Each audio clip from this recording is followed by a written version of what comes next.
સુરતમાં વરસાદી વિરામ બાદ પણ ભૂવા પડવાની સમસ્યા યથાવત જોવા મળી રહી છે।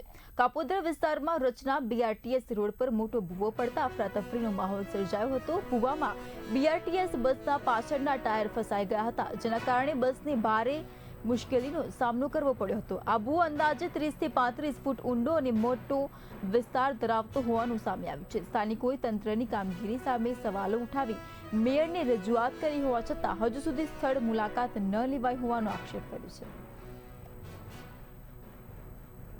છે। અત્યારે વરાછા વિસ્તારના જે કાપોદ્રા ચોકડીથી રચના ચોકડી તરફ જતો આ BRTC રસ્તો છે, રોડ છે, ત્યાં મોટો બધો 30-40 ફૂટનો આ ભ્રષ્ટાચારનો ખાડો ભોળો પડેલો છે। તે BRTC બસ પસાર થતી હતી તે આખી બસ ખાડામાં ઉતરી જાય એવી પોઝિશન છે, અડધો ભાગ ખાડામાં ઉતરી ગયો છે।